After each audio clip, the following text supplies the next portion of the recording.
Buongiorno. All Blacks vs Italy, game review time. Wowee, what a cracker, guys. Let me get my breath back. Guys, in this video, I'm going to be covering three main areas. Who played well in the different areas of the game, first and second halves. Number two, what ultimately helped win or lose the game from both sides.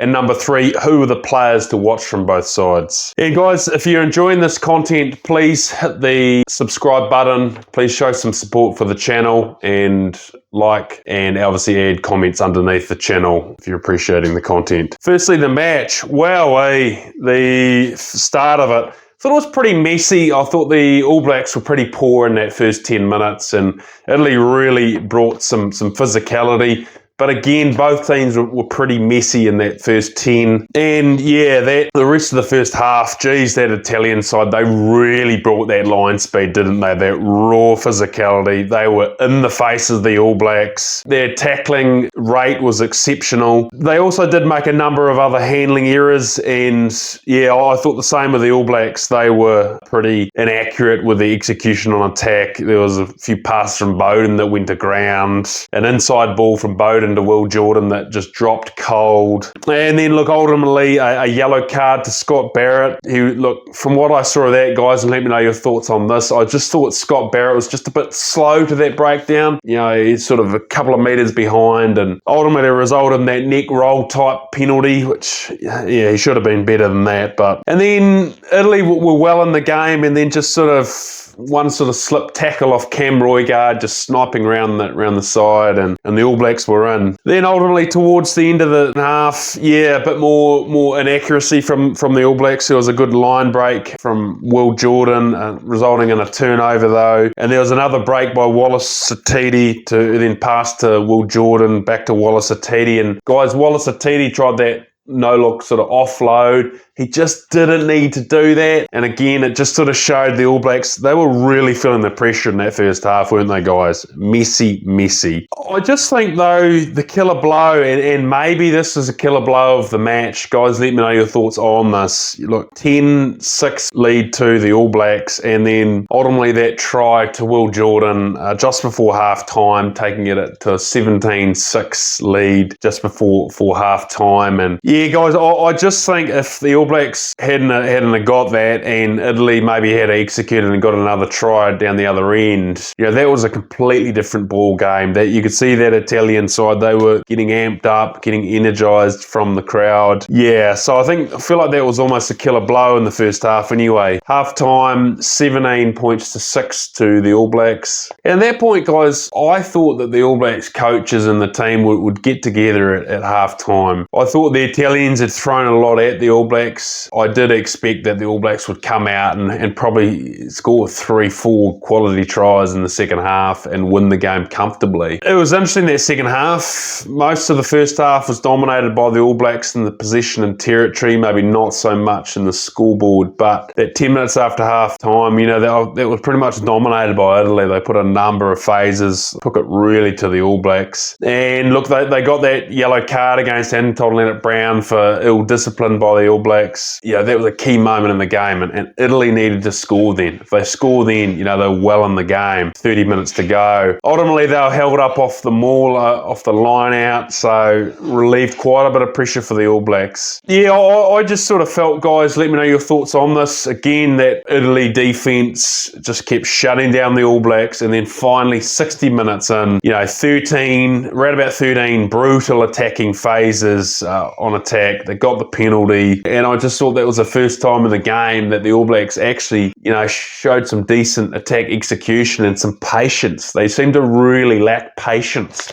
Like if they got a few shots on them, they'd just try an inside ball or an offload that wasn't on, rather than just a few more carries, you know, build another 5-6 phases of pressure. And then look, even that Italian defence, geez, it was good, wasn't it, guys? The whole game. Like that 70-minute mark where the All Blacks finally scored, you know, the Bowden went to that wide pass to Rieko Ioane and just wasn't really even on that pass to Rieko Ioane, but luckily the ball was knocked backwards and then they spun it wide to to Mark Talia, who scored in the corner, but that try could have easily been disallowed, but that was sort of the killer blow. And then obviously the final try to Bowden Barrett. Italy were going for the win by then, so opened up a few chances. Full-time score, 29 points to 11 to the All Blacks, and definitely not the convincing win we expected from them. Look, guys, when you look at both teams, firstly I'll start at Italy. Look, I thought their defence was brilliant. That's the best defensive effort I've ever seen from Italy against the All Blacks. Look, their line speed was relentless and fast. They were physical on defence. It didn't feel like they missed many tackles at all, really.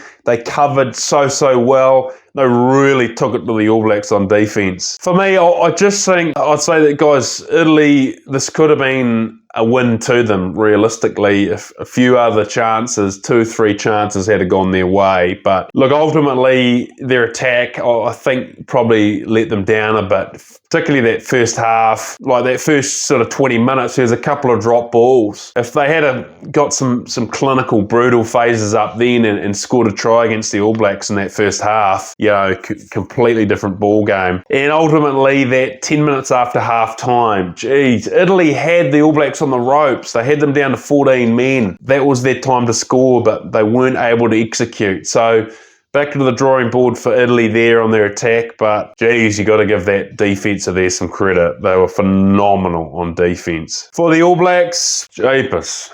Where do you start, guys? A full-strength team named, losing the previous week to France. You would have thought they'd have a real focus on accuracy and execution, and I would have thought they'd be far more clinical than they were in this game anyway. They knew this rush defence was coming from Italy. They knew that they were going to bring that raw physicality, but again, it was just that attack execution. Guys, I said in the previous video against France, I just thought that execution on attack was pedestrian at best. It was just Bowden, 1-2 pass, and then there'd be an Italian guy up in the face of the All Blacks, and it just didn't have that raw accuracy and really test the Italians, getting to Bowden with a good slick pass, with someone running a dangerous line or a dangerous crossfield kick or applying pressure to then create space elsewhere. It just really was pedestrian at best, guys, I thought. The other thing, I thought the attack execution, I just didn't think that they adapted to the conditions that well, guys. It was like they just didn't seem to have some strategies or change it up when it worked. Like a couple of times they realised it wasn't working to the conditions to go wide, so they did some good pick and goes. They'd do that a few times and then they'd stop. Yeah, so shows you when you put the pressure on the All Blacks with defence and line speed, you can really test them, and they just didn't seem to have many answers there. Yeah, and again, I go back to Bowden Barrett running the ship. That first 5, pedestrian at best again, guys. Like, I do give a bit of credit to the All Blacks defence, though. Look, 10 minutes after half-time, they held out that Italian side. They were down to 14 players. You could see they're really working hard for each other. And particularly in that first half, the Italians, they did test them on attack. They brought that raw physicality. They were hitting it hard with the ball. But, their defence held up. So, give a bit of credit there. Players to watch from me from the match. Look, Sebastian Negri. Look, I thought he was immense, wasn't he, guys? He's a big blindside flanker, isn't he? The physicality he brings in that defence, you could just see him hitting the All Blacks. He really took it to the All Blacks. And he'll no doubt be a key player for the Italian side coming Six Nations in the coming months. The other one I thought was phenomenal was the Italian fullback, Angie Capuozzo, if I've pronounced that right. Look, he was just fast and electric, wasn't he, guys? Particularly he made that dynamite break in the second half, cut through the All Blacks. But I also thought his cover work was brilliant. His kicking was good, but